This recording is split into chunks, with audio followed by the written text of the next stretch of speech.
I didn't notice him at first, not really. He slipped into the diner like a shadow just before sunrise, when the world was still quiet and the smell of fresh coffee filled the air. He wasn't loud. He didn't ask for anything, just sat at the last booth near the window, head down, hands tucked into his sleeves, like he wanted to disappear. I thought maybe he was waiting for someone, but no one ever came. The first day, I let him be. The second, I gave him a nod, a small smile. No reaction. The third, I brought him a plate of scrambled eggs and toast. He looked at me for a moment, those eyes deep and hollow like a well that hadn't seen light in years, and started eating, slowly, methodically, as if every bite required careful calculation. He never said thank you, but he always came back. Every morning, same time, same booth, same silence. I started putting his plate together before he even walked through the door. I'd pretend it was for another order in case the boss asked. Truth was, I didn't care if I had to pay for it myself. Something about that boy unsettled me. Not in a bad way, just stirred something I'd buried long ago. The girls at work started teasing. You feeding strays now, Mary? One of them chuckled. I shrugged.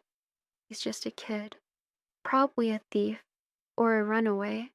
Watch your wallet. But he never took anything, never caused trouble, never asked for more. There was something fragile about him, like if you spoke too loudly, he might crack. Some mornings he had a bruise under his eye. Other days his lip looked split. Once, his fingers were scraped raw like he'd been climbing or fighting, or trying to escape something. I asked gently, Are you okay? He didn't answer. Do you need help? Silence. But he looked at me, not with fear, not with anger, something else, like he was trying to trust me, but didn't know how. That's when I stopped asking questions. Instead, I just showed up, with pancakes on Tuesdays, oatmeal on cold mornings, and warm soup when it rained. He kept eating, and I kept watching, wondering who he was, where he went at night, why he never smiled. Weeks passed, then months.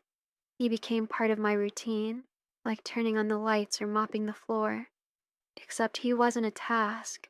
He was a presence, a reminder that some people carry storms inside them that no one else can see.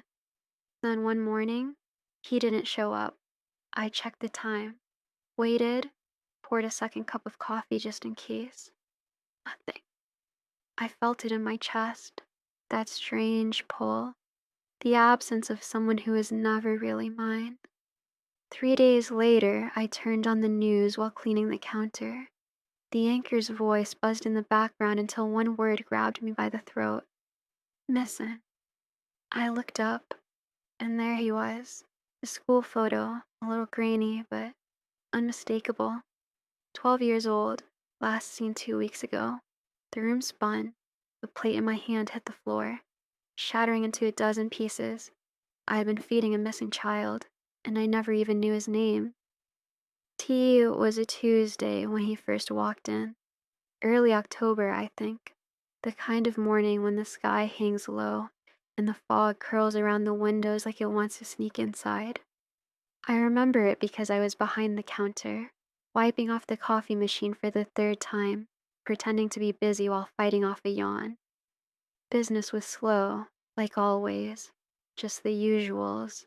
Old truckers with worn out caps, an elderly couple who shared one egg and two slices of toast between them, and that man who never tipped but always left a wet napkin on the table. Then the bell over the door chimed. He walked in without looking up. No hesitation, no curiosity. He just moved straight to the last booth by the window like he'd been there 100 times before. I watched him from the corner of my eye. Baggy hoodie, torn jeans, sneakers so thin I could almost see the shape of his toes. He looked like someone who hadn't had a decent night's sleep in a long time. He sat without a menu, without asking for anything. just sat, quiet, still.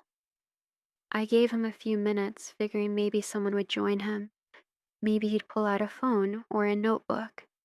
But no, he just stared out the window like the parking lot held the answers to a question too painful to ask out loud. Eventually, I walked over. "You want a menu, hun?" No answer. He didn't even glance at me. His fingers were wrapped tightly around the edge of the table like he needed to hold on to something solid just to stay grounded. I sighed and walked away. I didn't have the patience that day. Tips had been terrible. My feet ached. And the last thing I needed was another lost soul haunting my section. The next morning, he was back. Same booth, same silence. That time, I brought a glass of water and set it in front of him. Still nothing. He didn't drink it, but he didn't move either. Third morning, I gave him toast. Just toast. I didn't ask. Just slid it in front of him and kept walking. He stared at it for a full minute before picking it up and taking the smallest bite I'd ever seen. But he ate. On the fourth day, I brought eggs too. No reaction. By the end of the week, I was packing extra napkins and folding little notes into his plate. Nothing serious, just silly doodles or "have a good day" written in my loopy handwriting. He never acknowledged them, never said a word, but he kept showing up and eating every bite. There was a stillness to him that unsettled the air around him. Like if you got too close, the whole thing might collapse. I started to notice things.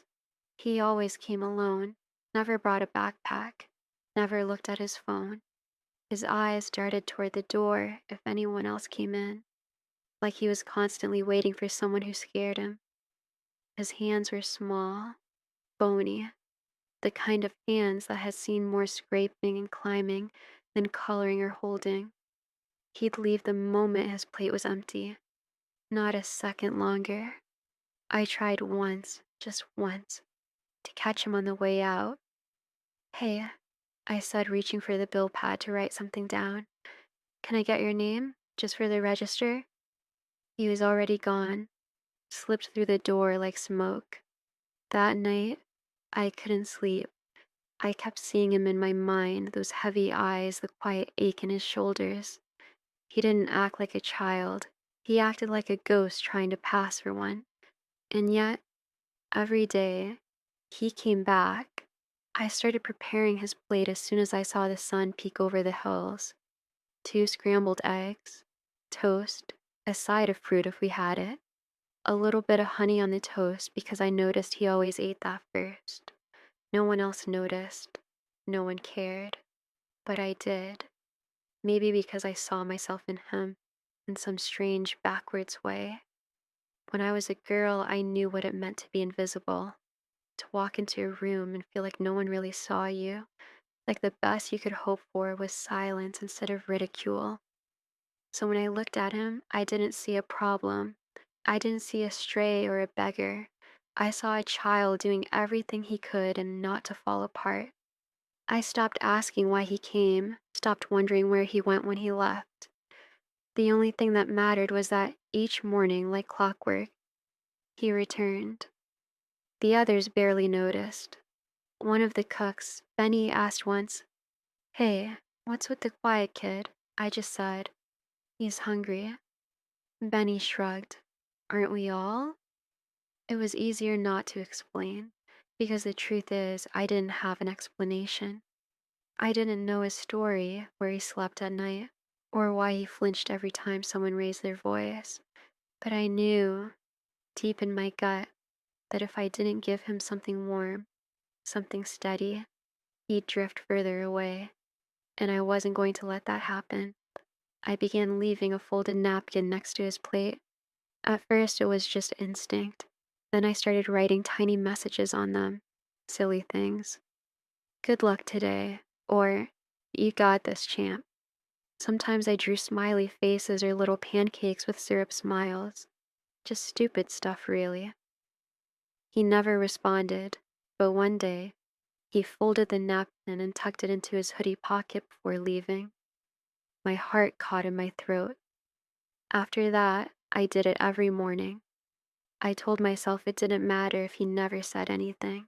Some messages aren't meant to be answered, only received. Then came the day he looked up. It was the second week of November. The air outside was bitter, and the heater in the diner was barely holding its own. I brought him as usual and added a hot chocolate, topped with a swirl of whipped cream I'd managed to hide from the kids' orders. As I set the cup down, I joked, "You better drink that before the whipped cream disappears.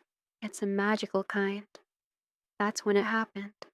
He looked up, just for a second. Our eyes met, and I swear it was like the whole world paused. His gaze wasn't cold or confused. It was, scared, grateful, searching, like he was trying to decide if he could trust what he saw in me. I smiled gently and walked away. Didn't press, didn't make it bigger than it needed to be. But from that day forward, something shifted. He started eating more slowly, sitting longer, watching me as I moved around the diner. One morning, he brought something, a small, crumpled paper bag. He placed it on the table and slid it toward the edge as he left. Inside was a rock, just a smooth, flat gray rock, nothing special, except someone had painted it with blue swirls and a tiny red heart in the middle. I kept it in my apron pocket for the rest of the day. That little gift was the loudest thank you I'd ever heard. After that, we had a kind of language. No words, no gestures, just these quiet rituals. I brought him food. He accepted it. I smiled. He looked at me. He left a rock one day, a pine cone the next, then a feather, perfectly white. He never brought the same thing twice. Each item he left on the table was a tiny piece of himself, offered in the only way he knew how. I started saving them in a tin box beneath the counter, where I kept the spare change and birthday cards from old customers. The waitress at the next station, Carla, started noticing. "You're getting real sentimental over that kid," she teased. "Watch out, or you'll start calling him your son." I didn't laugh. I just said, "Maybe someone should." That shut her up, because that's the thing. This boy didn't have anyone. You could see it in the way he walked, hunched like he was trying to fold himself small enough to disappear. In the way he never reacted when people bumped into him, or when the bell over the door rang loud. Most kids flinch. He froze, like he'd learned that stillness was safer than flight. One morning there was snow on the ground, just a light dusting, not enough to stick, but enough to make the air sharp. He came in shivering, hands red, nose raw. I made him a bowl of oatmeal with brown sugar and cinnamon. No jokes, no notes. I just set it down and whispered, "You're safe here." I didn't know if he believed me, but he ate every bite. And when he left, he paused by the door for a second, just enough to make me think. Maybe this was working. Maybe he was starting to believe it too. That night, I stayed behind after closing. I wiped the table slower than usual, refilled the salt shakers, folded napkins even though no one would use them until morning. I didn't want to go home, because my house was quiet too. No laughter, no footsteps, just memories that lingered in doorways and silence that settled like dust. Feeding that boy, it gave my life rhythm again. Not joy, not yet, but rhythm, a sense of movement, a purpose. And in some strange way, he was feeding me too. It began with a bruise, barely noticeable at first, just a faint yellow-green mark beneath his left eye, the kind that might have come from bumping into something, maybe slipping on ice. Kids get bruises all the time, but this didn't look like a clumsy mistake. It looked like something someone left behind. I didn't say anything the first day, just served his usual plate, added an extra drizzle of honey to the toast, and watched him eat in silence. He didn't wince or flinch, just ate like always. But the next morning, there was another, this time on his wrist. A dark purple strip that peeked out beneath his sleeve when he reached for the spoon. I set down the cocoa and whispered, "You okay?" He didn't look up. His hands trembled just slightly as he picked up the spoon. I felt that cold stone drop into my chest again. That old feeling I hadn't felt in years. The one that tells you something is wrong before the facts arrive to prove it. So I started paying closer attention. He walked slower now, shoulders tighter, eyes duller. He didn't leave gifts anymore, didn't linger at the booth like he used to. It was like someone had found the soft pieces inside him and started squeezing. One morning, his lip was split. He tried to hide it with the collar of his hoodie, but I saw. I always saw. I brought over a milkshake with a straw, even though it was cold outside. He stared at it for a long time before taking a slow sip. The whipped cream stuck to his upper lip, just barely brushing the cut. He winced but didn't complain, just kept drinking until the glass was empty. I wanted to scream. I wanted to ask where he slept, who hurt him, why no one was looking for him. But I knew better. Some kids don't answer because they can't. Some stay quiet because it's the only way they've survived. And still, each morning, he came. No matter how tired or hurt he looked, he came, until he didn't. It was a Thursday when the booth stayed empty. I looked at the clock, 6:43 a.m. He was usually in by 6:40 sharp. I wiped the counter, poured coffee for the regulars, kept an eye on the door. Nothing. 7:15 a.m. came and went. Still nothing. By 8, my hands were shaking so badly I spilled syrup across the counter. Benny noticed. "You okay?" "Yeah," I lied. The next day, same thing. No boy, no booth. Just the echo of silence where he used to be. On the third day, I brought his plate out anyway, set it on the table, left a napkin with a drawing of a smiling sun. It stayed there untouched until closing. I don't know why I started crying while mopping the floor that night. Maybe it was the helplessness, the not knowing. Maybe it was because deep down, I feared the worst but didn't have proof. Maybe it was because I knew what it felt like to be forgotten. The fourth morning came and went. On the fifth, I checked the alley behind the diner, walked to the gas station down the road, asked if anyone had seen a boy matching his description. Nothing. By the sixth day, I stopped pretending. I was terrified. I went home and opened the small tin where I kept all the things he'd left behind. Feathers, pebbles, buttons, even a dried flower petal once. I ran my fingers over each one, as if they could tell me where he'd gone, as if they could whisper, "He's okay," but they said nothing, and neither did he. I started keeping a little notebook in the pocket of my apron, just in case. I wrote down the time he usually arrived, what he ordered, the colors of his bruises. I recorded the little changes in his posture, his clothes, his eyes. It felt like writing to a ghost, someone who had already slipped away, even if I didn't want to admit it. Then came the seventh day. I stood in the back corner of the diner, arms crossed, eyes on the booth, and now felt like a hole in the wall. My body was there, but my mind was far away. The door opened. My heart jumped, but it wasn't him, just another customer, a stranger. I turned to face the small TV mounted above the counter, flickering with the morning news. And that's when everything changed. I didn't hear the anchor's voice at first, just the buzz of it, background noise like always. I was wiping down the tables for the third time, trying to keep my hands busy, my thoughts at bay. Then a word cut through the static. Missing. I looked up. The screen showed a school portrait, slightly pixelated, poorly lit, but instantly familiar. His face, the boy, my boy, 12 years old, Brown eyes, dark hair, quiet expression that the camera couldn't soften. It was him, no doubt. That same hollow gaze, like he was staring through the lens as something no one else could see. I froze. The rag in my hand fell to the floor.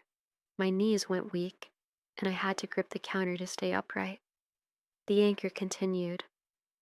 Authorities are asking for the public's help in locating 12-year-old Daniel Reyes, who was last seen 2 weeks ago near the West Ridge area. He is believed to be traveling alone and may be in danger. If you have any information, the rest of the sentence dissolved into static in my ears. Daniel. His name was Daniel. All this time, I'd fed him, cared about him, worried over him, and I hadn't even known his name. The ache in my chest became unbearable. He was missing, and I had seen him. Every day, right here in my diner, eating toast and eggs and oatmeal with brown sugar, leaving tiny treasures on the table like silent thank yous. And now he was gone. I stumbled into the kitchen and braced myself against the sink. I didn't cry. Not yet. Just stood there, breathing through the panic. What was I supposed to do? Call the police? Tell them I'd been feeding him for weeks? That I never asked who he was? That I never thought to report it? Would they think I was hiding him? Would they take me seriously? I pulled out the notebook I'd started keeping. Dates, times, descriptions. It felt like a lifeline now. Proof that I wasn't crazy. That he'd been real. That he had been here. And then I remembered something. The rock. Not just any rock. One of the first things he ever left for me. Painted blue with a tiny red heart. I had never known what it meant, but now, holding it in my palm, it felt like a code, a cry for help I hadn't known how to hear. I opened the tin again and sorted through everything he had left behind. Feathers, bottle caps, the flower petal, a drawing. I hadn't seen the drawing before. It was folded small, stuck between two pieces of napkin. I must have missed it. I unfolded it slowly. Crayon lines, a sun in the corner, a stick figure of a woman next to a smaller figure. The little one had a red heart on his chest. Underneath, written in shaky, misspelled letters, "Back you." It broke me. I sat down on the floor, paper clutched in my fingers, and sobbed. He had tried to thank me, tried to tell me something, and I hadn't seen it. Not really. I couldn't sit still any longer. I needed to act. I needed to do something, anything, to help him. I called the number on the screen. The woman on the line took my information quickly, but with a sense of urgency. I gave her everything. His usual arrival time, what he wore, how he behaved, even what he liked to eat. She didn't ask why I hadn't called sooner. I think she could hear it in my voice. The guilt, the desperation. "We'll send someone to check in with you," she said. "Stay where you are." I nodded, even though she couldn't see me. I hung up and looked at the booth. Empty again. And then the bell on the door rang. But it wasn't him. It was something else entirely. 4 black SUVs pulled up outside. Government plates, tinted windows, and a man in a suit stepped through the door. Tall, clean cut, sharp eyes that scanned the room like he was used to taking command. He walked straight toward me. "You're Mary?" I nodded. He flashed a badge. "Agent Lewis, Child Protective Investigations." My throat tightened. "Did you find him?" He didn't answer right away, just gestured to one of the booths. "May I?" I sat across from him, hands trembling. He placed a folder on the table, opened it. Inside was a photo of Daniel. Another angle, same expression. "We've been looking for him for a long time," Agent Lewis said.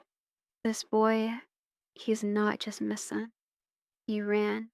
"From what?" I asked. He paused. "From his father." I leaned back, breath caught.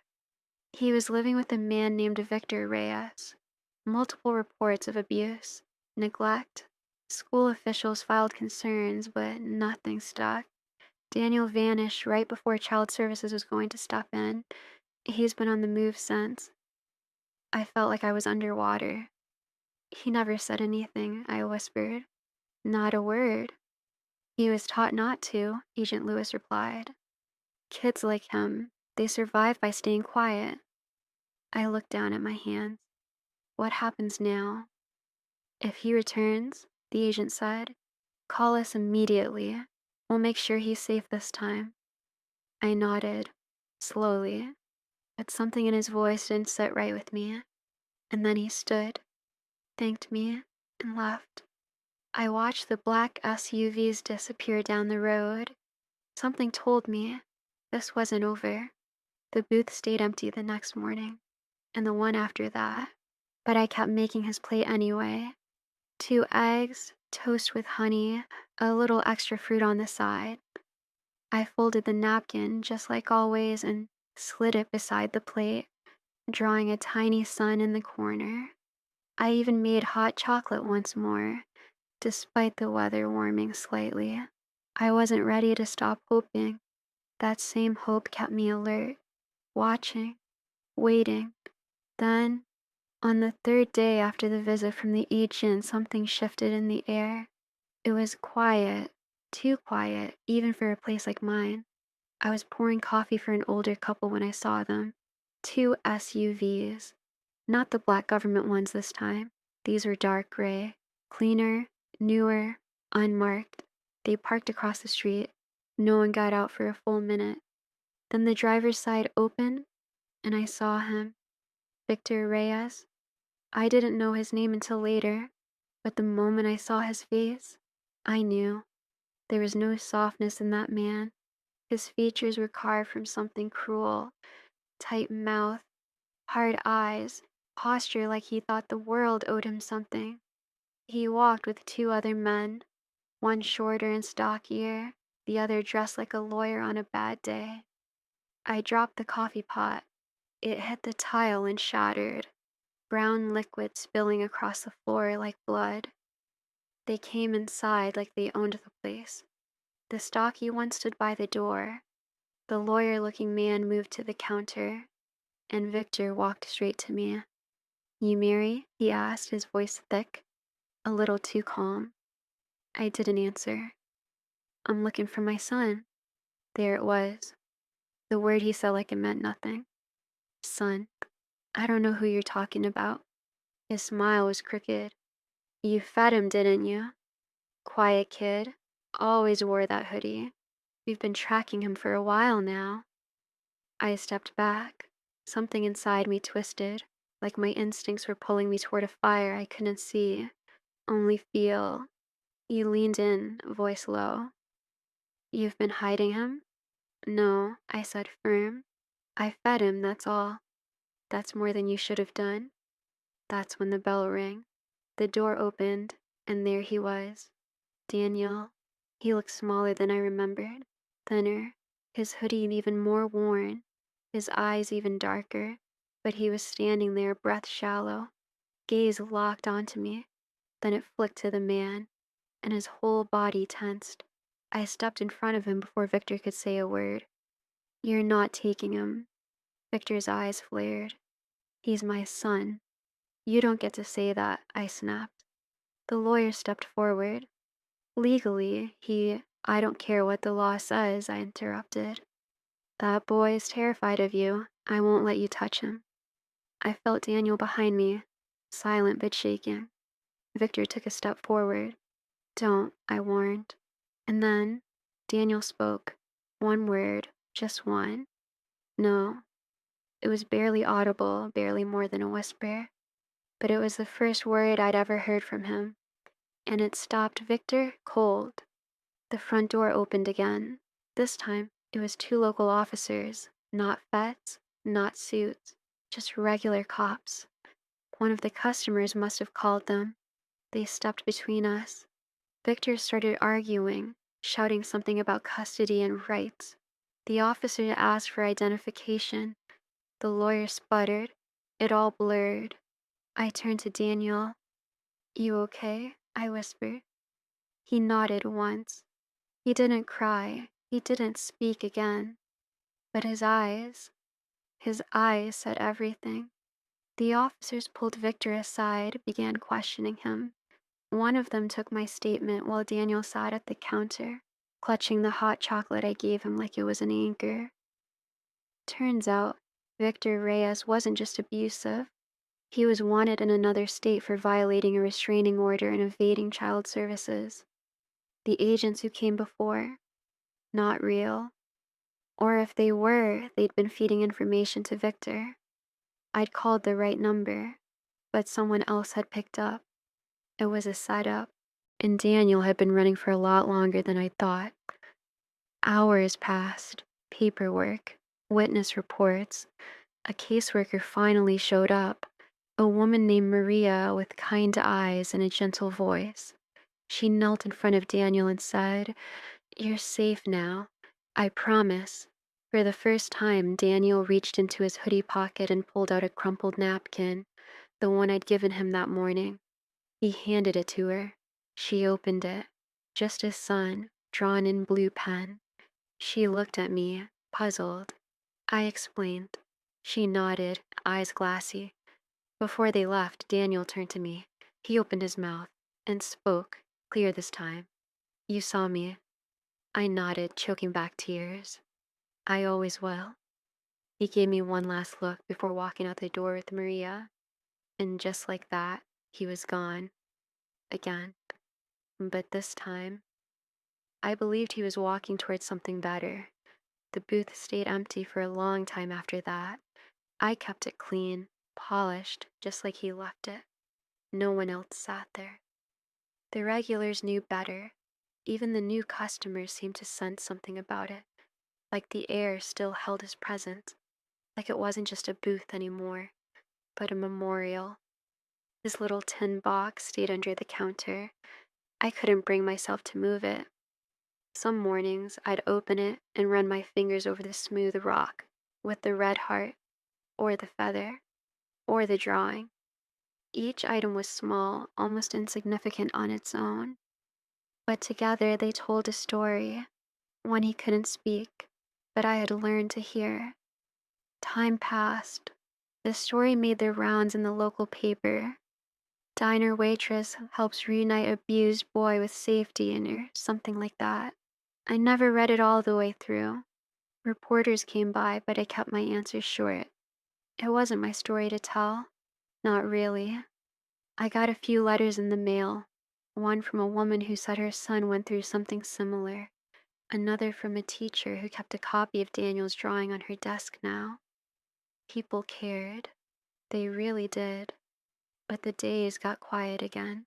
I found myself looking at the door at 6:40 every morning, half hoping I'd see that familiar hoodie walk through. But it didn't. Until one evening, almost a year later, I was closing up alone. The bell rang, and I froze. There he was, but not the boy I remembered. He was taller now. The hoodie had been replaced by a simple collared shirt.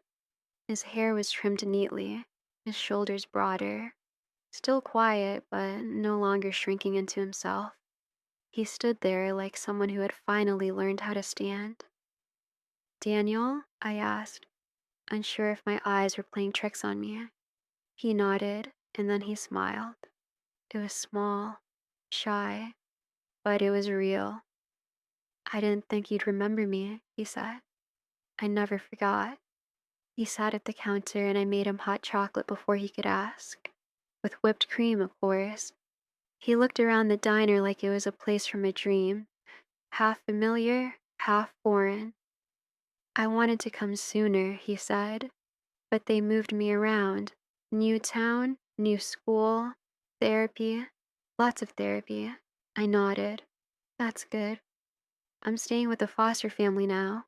They're nice, kind. I help them with the garden." He took a sip of cocoa. "And I'm volunteering at the shelter, helping other kids like me. It's part of this program they started. They call it peer healing. Thought maybe if someone had seen me sooner." I don't know. I swallowed the lump rising in my throat. You were seen, I whispered. He reached into his bag and pulled out a small envelope. I kept something for you. Inside was a photo. It was him, smiling, holding a puppy in his lap. On the back, in tidy handwriting, thank you for seeing me. That was all. That was everything. Before he left, he hugged me, tighter than I expected, like he didn't want to let go. I didn't either, but I did. And this time, I watched him walk away, not out of fear or sadness, but with a deep, full breath, because this time he was walking into a life that he chose. And I knew wherever he went, he'd carry the warmth of a diner booth, a napkin sun, and the taste of toast with honey. Sometimes I catch myself staring at the booth. It's still there, corner of the diner, right by the window where the morning light hits just right. There's a small plaque on the wall now, one the staff insisted on putting up after hearing everything. It just says, "You are seen." Most people think it's just a motivational quote, something cute to fill space. But I know the truth. It's a message, a promise. Years have passed and the diner's still going. A little slower, a little older, like me, but still warm, still open before sunrise. Some customers come in with heavy eyes and tired hearts, and I watch them wondering what they're carrying, what stories they can't speak out loud. Sometimes I leave a cookie with their coffee, sometimes a silly napkin drawing. It's a habit now, one I'll never unlearn. Because I've learned this. Sometimes what saves a person isn't a grand gesture. It's a hot meal, a quiet corner, a soft voice that says, "You matter." I never expected to see him again, but I think of him often. Daniel, with his little treasures and eyes full of silence. What he gave me was more than anyone could see. He reminded me that small kindnesses echo in places we can't always reach. He reminded me that healing isn't always loud. Sometimes it's silent, slow, like a sunrise inching across a cold floor. And he reminded me, most of all, that seeing someone, really seeing them, can be the beginning of everything. So if you ever find yourself in a small town diner and you see a booth no one sits in, with a napkin folded just so, that's not just an empty seat, it's a story. And maybe, just maybe, it's waiting for someone else to be seen.